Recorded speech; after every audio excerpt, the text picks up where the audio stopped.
3.8, preparation. You must connect your knowledge with your students' needs, and the students must realize what you're saying will work for them. This can be a problem, as I've talked to a lot of instructors, if you're not using a program, see, our program is specifically designed for a 1-year program, a 2-year program, or a 4-year program, an apprenticeship program, or continuing education. It is specifically designed with the books, the quizzes, the online courses, the PowerPoints, the videos. Everything is designed as a complete package, okay? And so it really is a very, very good program. But I've seen some other programs that instructors have to teach that I'm like, wow, that's what you're covering in year 2? Mm-hmm. You're covering that in year 1? And I'm looking at the curriculum thinking, man, I would not be able to teach a class. I could not teach that curriculum because to me, I could not connect that material with that person for that year because to me, it's not real. So now it's going to be a real struggle for those people that are teaching classes for material they really don't, it's hard to buy into. Now, what we've seen in a lot of programs like that is they're able to get the supplemental material. They use our material to supplement their program so they can at least have at least something that they can do during that particular semester that feels like it's a good way to go. So it's going to be kind of tough. Read down here on the slide again. To connect your knowledge with the student needs, and the students must realize you're saying will work for them. So you're going to have to struggle when you don't have much control over the curriculum and you don't like your curriculum. Mm-hmm. Ryan, you're teaching your classes and you put together your curriculum. So you have no problem at all. Eric and Brian, all of us, we do that. It's working for a program. You're going to have to figure out a way to get supplemental material to do something else to kind of give it some reality. And we do have specific supplemental material to help those kind of programs. If there's any gaps in your knowledge or you lack a confidence training material, you'll perform obviously poorly. So you got to be prepared. You really, really need to be prepared. That's like the number one thing. Watch our DVDs, get our textbooks, get our PowerPoint. Don't just play a PowerPoint. You need to really, really study and get prepared. Then each time you use it, it gets improved. Eric. Yeah, the time I had the hardest point, in all the teaching I've done, there were 2 or 3 years that I taught at a local college. And so I was teaching prepared curricula from another organization. And sometimes I just had to gut it up and go through it, and because some of the stuff was just very difficult to teach. We're going to have some more as we go later on as to how you can deal with it. If you don't have 100% buy-in in the curriculum, but you got to use that material. So we'll talk more about that. 3.8, preparation.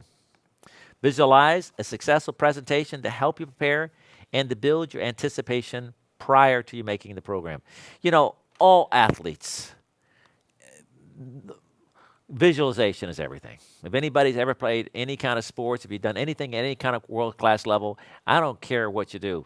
I'm a world-class barefoot water skier. I'm doing mountain bike riding right now, and I'm thinking, okay, my feet has to go this way in the pedals. Okay, I got to lean the body over. I got to get the hands. In other words, you got to visualize it over and over again. In my case, when I'm preparing my PowerPoints and I'm playing my PowerPoints, I'm seeing myself making the presentation. As I go slide to slide, slide to slide. Okay, let me back up again. Okay, I got to get that. You know, I have to visualize my entire program. So what I did last night before we started this morning is to see the program. So you have to anticipate it and be ready for it. Sometimes you may feel like you're faking it or you're a pretender. Don't worry, all instructors, great instructors feel this. I don't know if you guys have felt this yet or if you got past this yet.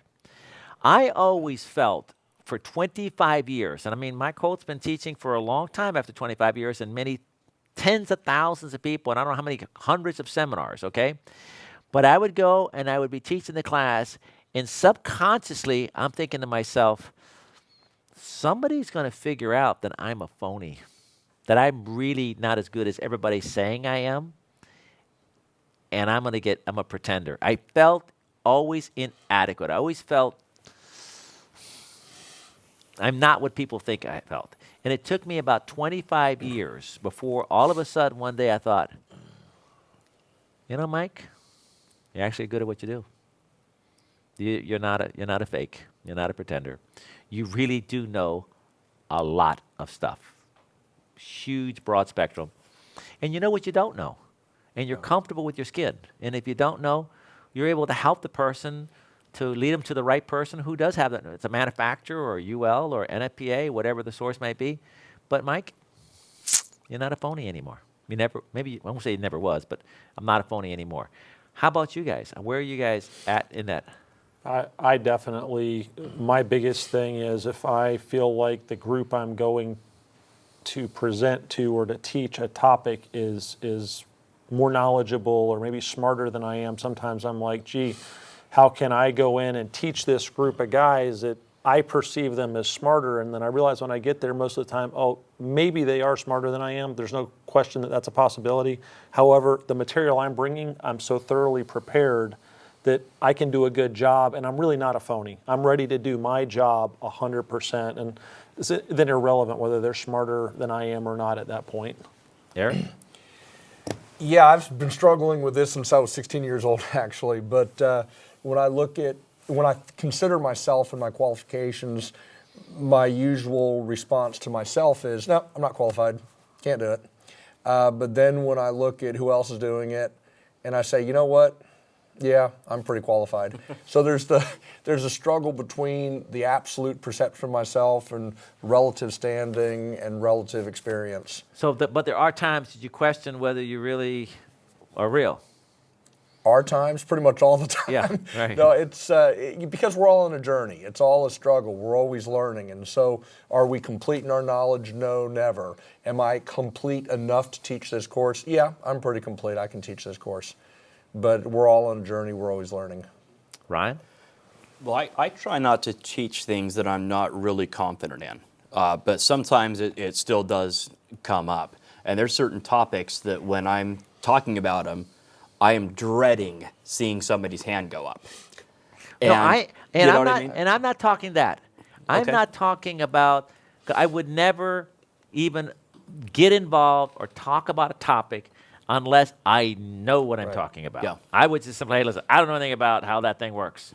So I've never been that. I'm just saying, even though what I did, I knew what I could do, I still felt, maybe it's just my personal, I'm still a little boy inside, right, kind of stuff. I'm still having my hurts and my emotions and my stepfather telling me whatever it is, or I didn't have a father. Maybe that is the insecurity inside me where it took me 25 years before I felt as a person. Not that, no, when I walk in a class, I know I'm going to do a great job. Yeah. But back of my brain is like, I still don't believe that I'm as good as people think I am. I guess that's what I'm saying. Oh, Mike, you're really good about this. And I'm like, yeah, I'm really not that good about that. Trust me, I'm not that good. Like, well, Brian, you've seen me with mountain biking. You know what I mean? You say, oh, you're a lot better. I'm like, I feel, I just don't feel good about it. I just don't feel right. All right, so if anybody's here, you've been doing this, but you just don't, listen, it'll take some time if you're like me. It took me 25 years. Maybe hopefully it won't take you longer than that. Confidence will grow with time and successful presentations. An ill-prepared instructor sends a message, I don't think you're very important, because if you were, I'd be better prepared. I don't have time for you. And you know what? Be honest. If you don't have the time to teach the class, to prepare for the class, you got to be honest all the time. They know you're not prepared. And maybe you need to not teach that semester. Maybe you need to figure out something going on. Or you know what? Listen, I remember I went through a divorce, and I'm teaching my classes. I've been sick, deathly sick. I'm teaching my classes. Nobody would ever know. You would think that everything was absolutely perfect in my life. It wasn't. It was a disaster. But when I got on stage, when I got on my performance, and I put on my suit, it wasn't about me. It was total, complete focus. When I started becoming a great instructor, not in the 80s. Students develop perceptions about the instructor, which affects their attitude about the class. Well, you know what? This class sucks. Well, they might have loved that topic. They could have just, another instructor, it would have been like the best class ever had, right? So the instructor really can be the key to make a difference in the topic itself. Grounding and bonding, or code changes, or hazard classified locations. A lot of people dread that. But Ryan, you love hazard classified locations, right? It's one of my favorite things to teach. You love teaching that. So anybody taking your class, they're going to have a blast because you're just so excited because you know how people think, how they're confused, how it stresses them out, and you're going to show how the whole thing has a rhythm to it, right? Right, absolutely. There's a rhythm. Everything has a rhythm. When you know how that rhythm goes, Yeah. let me show you how this works out. Well, and as an instructor, anybody that's ever taught knows this. Once you start seeing those light bulbs above the students' heads wow. turning on, A, it's a drug. For me it is anyway. And B, you just, that feeds itself. Once when you can look at somebody's face, one of your students' faces, and you can tell in their mind they're thinking, I didn't know that. 30 years in the business, I've never been told that. I never knew that's why we were doing it. When you see that happening, Bingo. Yeah, get ready for 8 hours. That's why they make that washer yeah. that way. Right. I mean, that's gotta. I've never shot heroin, but that's gotta feel pretty similar to me anyway. I mean, when you see that happen, you're like, oh yeah, that's what I need. I need more of that. Every once in a while when I'm teaching, I get goosebumps. Right. My whole body is like, just the whole thing is like, yes. Yeah. You know what I mean? I'm making a difference. All right, let's go on. Continuing preparation. Have confidence in training material. It's really hard. Like you said, Eric, you had material. How do you, it's hard. It's very difficult to be a great instructor teaching material that isn't really focused on what you need it to be. Review the slides before the class begins. Of course, at least the night before. And, make your notes. Visualize a successful introduction and a presentation. The hardest thing for me,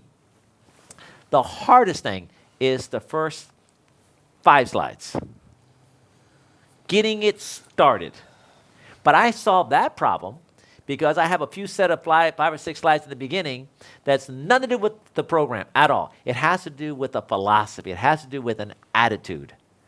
And when we get away from electricity and we're talking about this, and everybody, I don't care who are the people in that room. I don't care. You could be the plumber in the room, and that could be a person walking by. No matter what, they'll stop. When I get on my program and I start that, they're like, and so once I start the program, and after that, boom, you're mine. So you got to figure out a way, and we'll talk about PowerPoints, and I'll show you what I do on my first introductory slide that just neutralizes everything, and then we all start at an even foot. Then it's like, okay, what else are you going to do? That was a lot of fun. That's going to be cool. I can't believe you did that. Teach different topics on occasions to provide a variety and keep from becoming stale.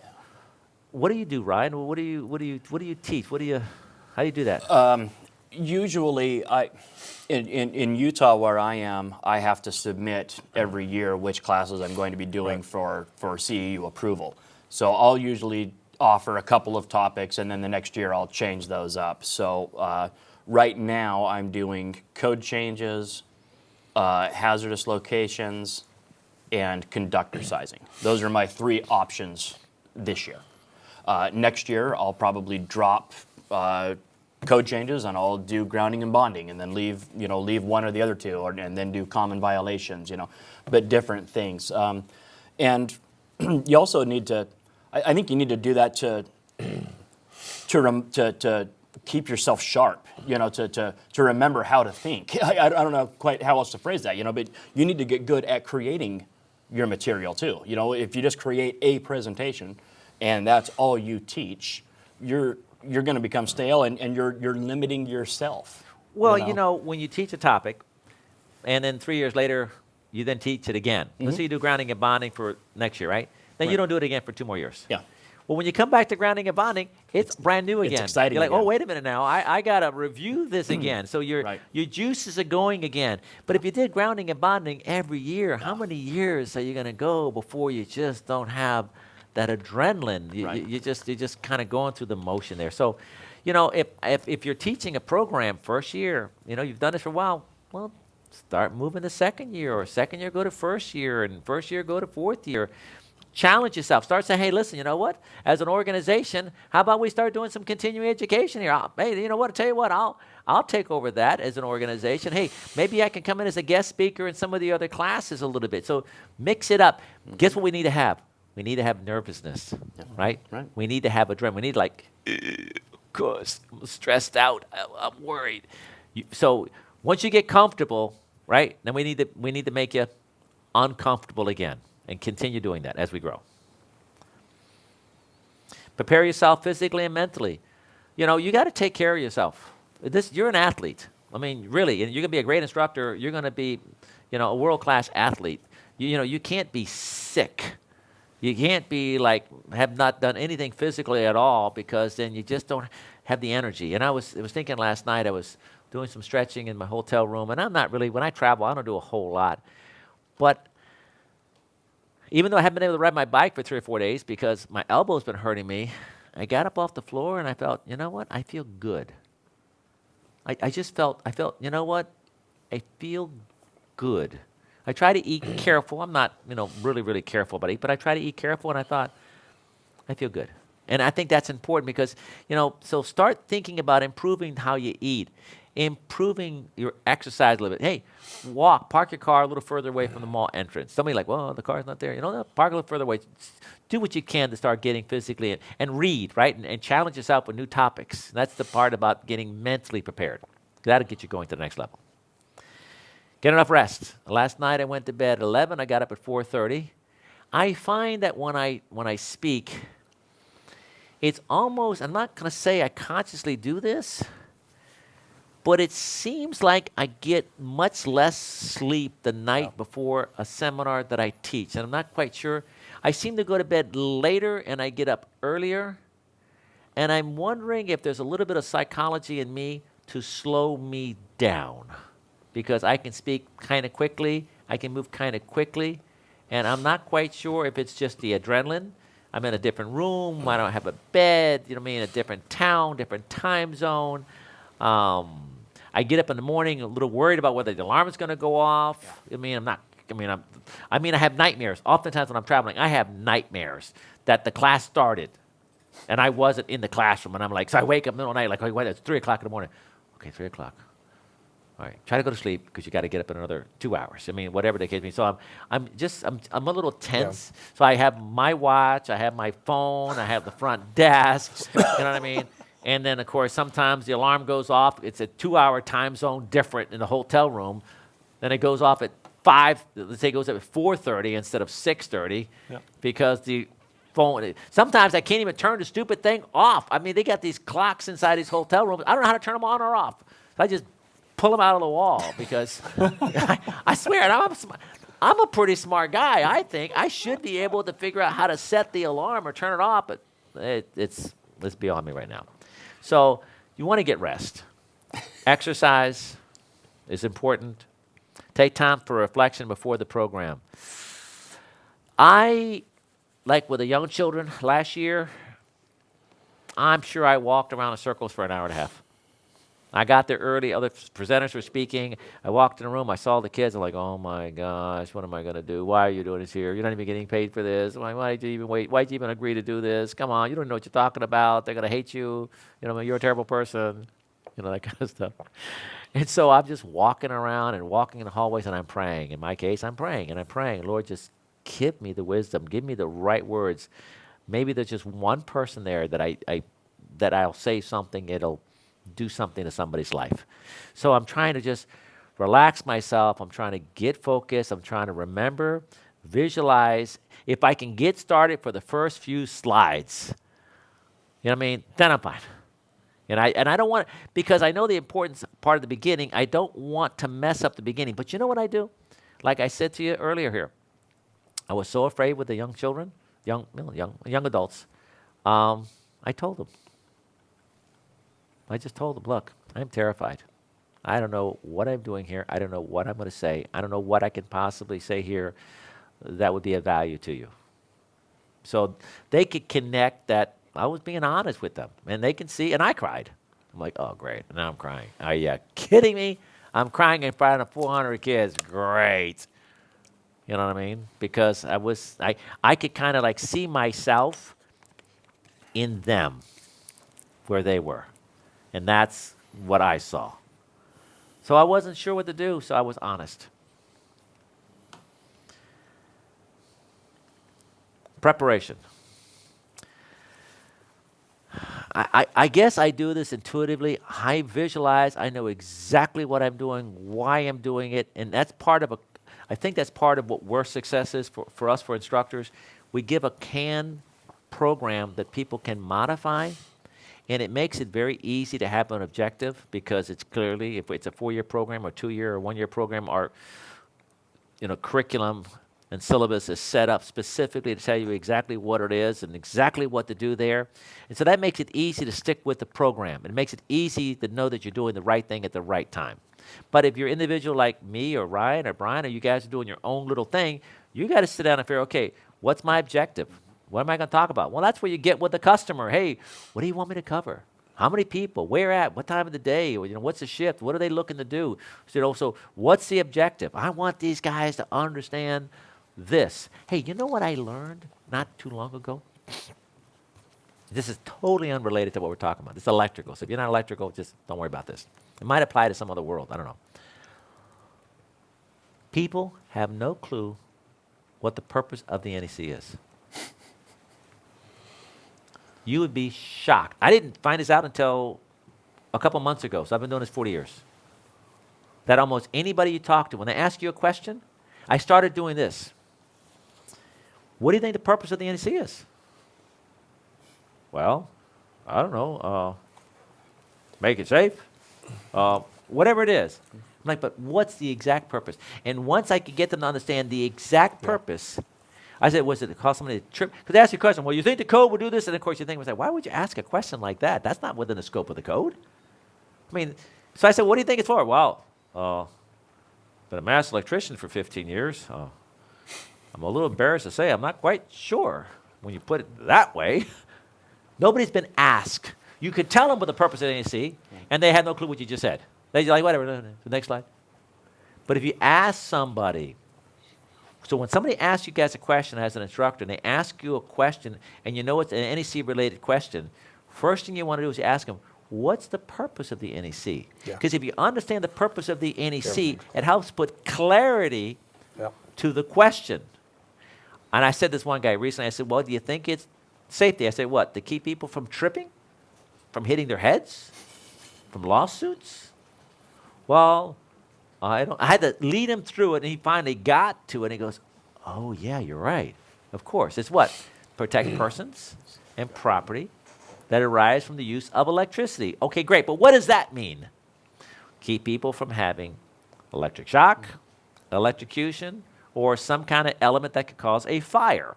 So now that we know what you asked me, should that be within the scope of the code? Oh. No. Exactly.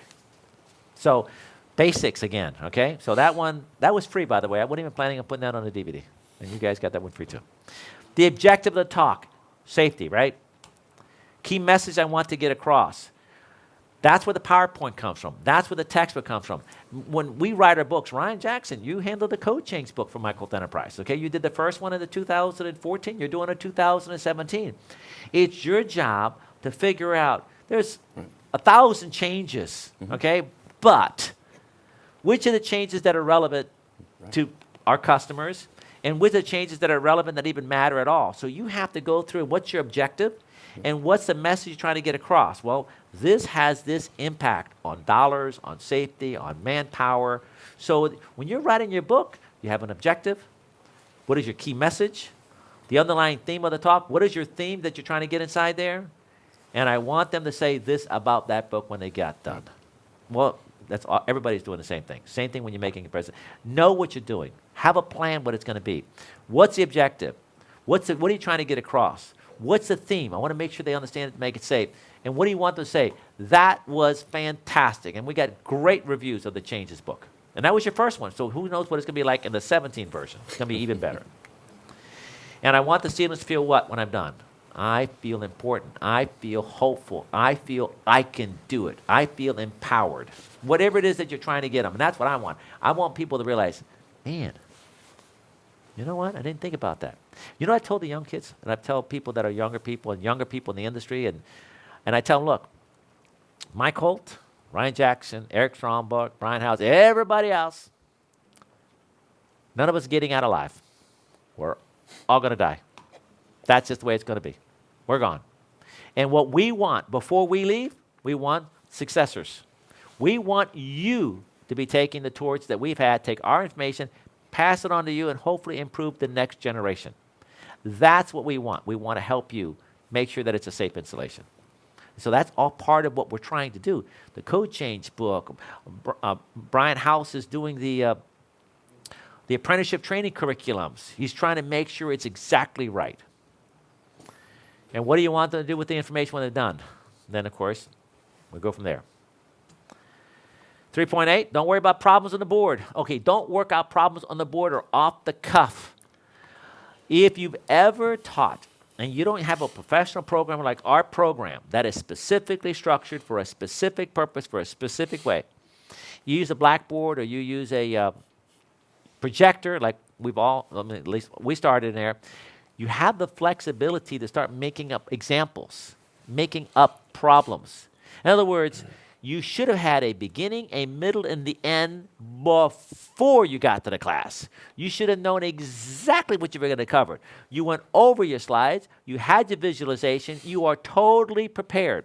The instant you bring up something that was not part of your program, okay, you know what that means? You're not prepared. I don't care how much you know it.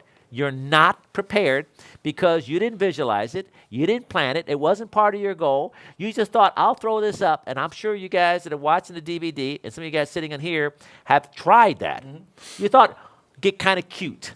I'll cover this. And then all of a sudden, you bury yourself because you realize, gosh, why did I use that example? Because the subtleness between the answer here just destroyed the foundation that I built over there. And I can't now try to correlate. It's technically correct, but it's not the time to confuse people.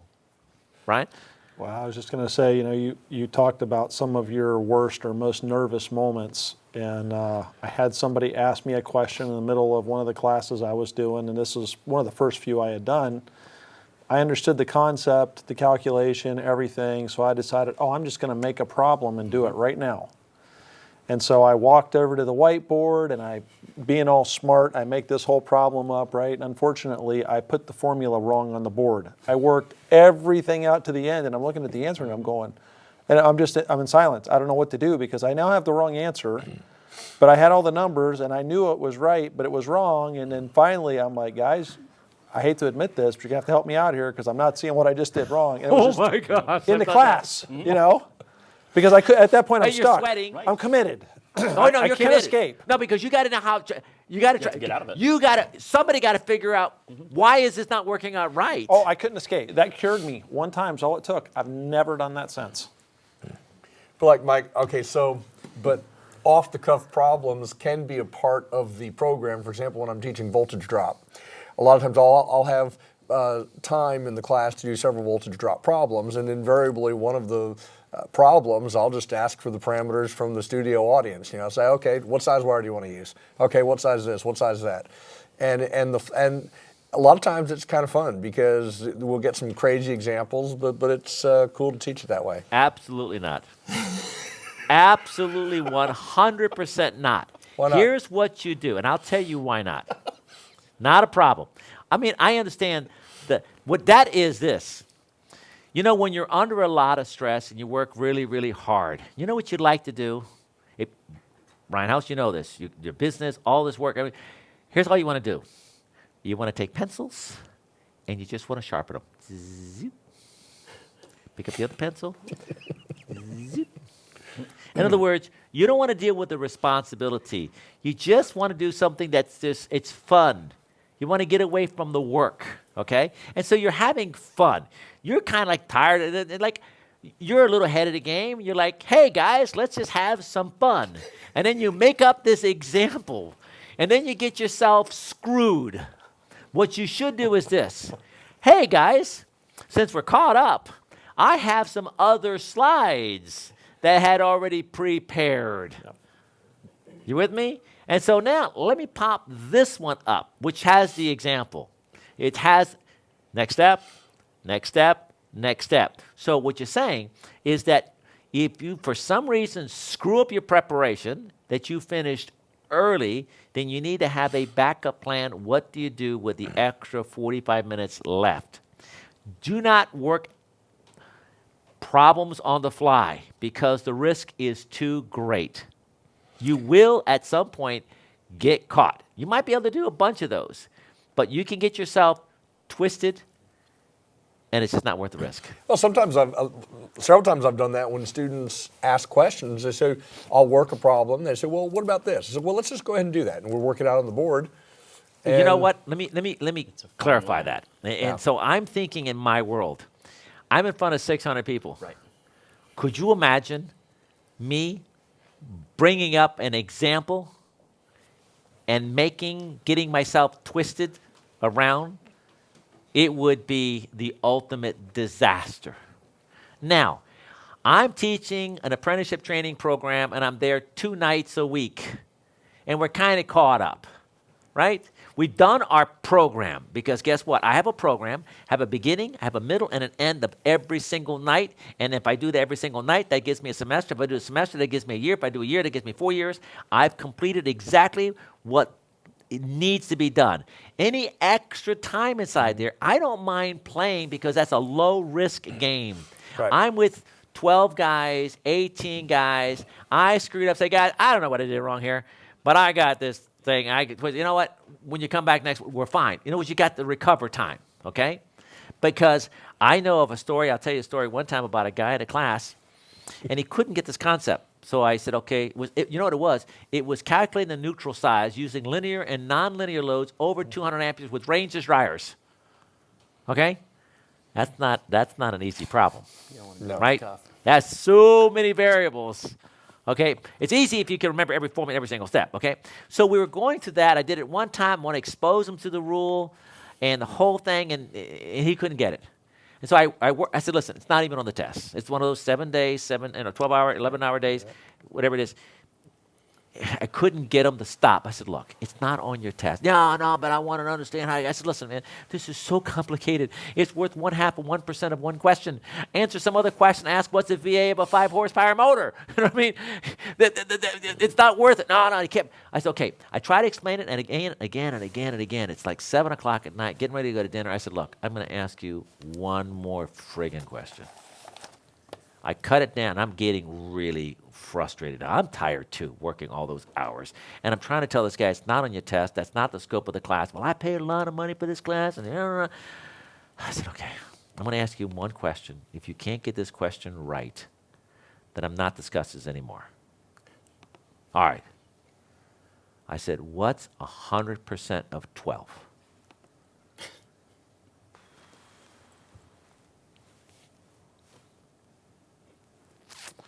Give me a minute. I said, done. Done. Finished. No. I said, no, I'm done. And I mean, I'm mad. He's yelling at me. I'm mad. He walks out the door. He slams the door. He's cussing the whole thing. He goes out the door.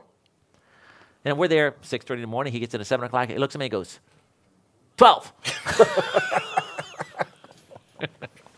My point is this.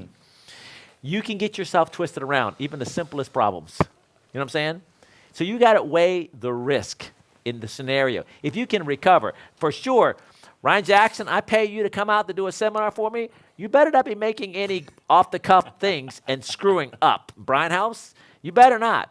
But if you're doing it every week and you're with the people and you got your bros, you can work it out, okay, yes. Well, the problem that I think that happens, because I've done it before and screwed up as well, and I was going to say exactly what Brian said, but I think the reason why I have to stay away from it and why I think everybody should if they're doing a presentation is when you're up there in front of a large group and you're doing PowerPoints, your brain better be so engaged on what you're doing. You have to remember everything you've already covered. You need to know everything you're going to be covering, what time you're going to be covering it, how many slides have I covered, what time is it, when are we taking break, how long, you know what I mean? You need to have all of that going through your mind always.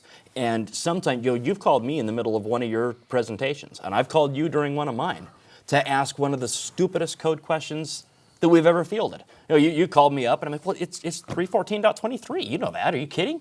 And you're like, No, I'm not kidding. I just couldn't think of it, because that's what happens. Your mind should be so engaged that doing something off of the cuff, like you said, it's risky because Well, that means your planning wasn't proper, right? Preparation wasn't proper. And if you were going to do this, I wouldn't do it in the middle of the program because you can then, you know how you can get distracted? Yeah. Yeah. And then one thing leads to the next. Yeah, but what about if you had this? And before you know it, here's the problem. Eric is an engineer, okay? Eric likes calculations. I don't care what subject he teaches. I can guarantee you there's a calculation in that subject that he's teaching, okay? All right? People who like motor control. I don't care what subject you're teaching. If you like motor control, there's motor control in the subject that you're teaching.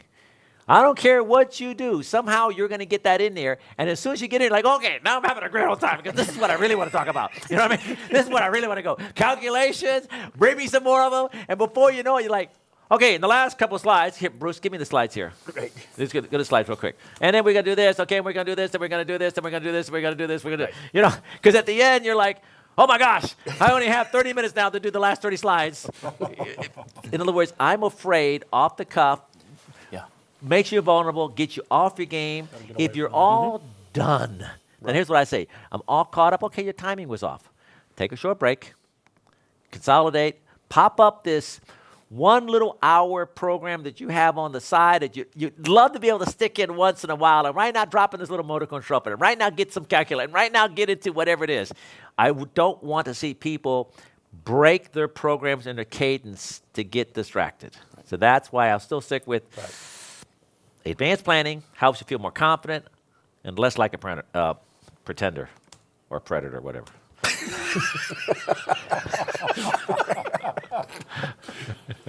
All right, preparation.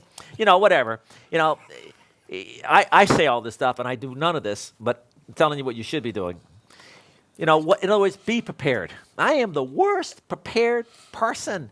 I got here at the hotel without my proper stays on my shirt because, long story short, I'm not. My wife is over here, and I had to go over there to get it, so my wife didn't prepare me. So I'm the victim, basically, if I think about this now. Okay, I don't have the right stays, and then guess what? I don't have my toiletry bag. So when I went, because I was staying at one house, but I actually would get my clothes at another location, so I thought I had it over here, but I didn't have it. It's actually over there. And I'm like, well, where's my microphone? It's not over here. What's this? So now I don't have anything. As a matter of fact, I'm missing a lot of stuff. So I'm just, some people like Mike, and I've done this, have a checklist. And Brian Jackson, I can saw your hand. You raise your hand. Well, Mike, I have a checklist. Look so at your slide. Doesn't that look like a checklist? I don't do it. Even if, checklist. even if I printed this, I would lose the paper. I'm just that kind of a bozo. I'm just that way. I'm going to send you my checklist. Send me your checklist. I'm going to. I appreciate that. And then you're never going to use it. But I don't know. And then I will yell at you every time you forget something, because I will send it. Yeah, send me a checklist. I agree with the theory. Right. I really do agree with the theory. But I'm kind of like a person that live a life of adrenaline. I mean, I live off the edge, and I'm always, I don't know, it's not my best quality. But one thing, and people have said this, God loves drunks and Mike Holt. Because somehow, you know what I mean? I somehow make it all pull out together. And I can only think of God's trying to, like, this poor guy, man, I got to help this guy out. Because he's just a total wreck.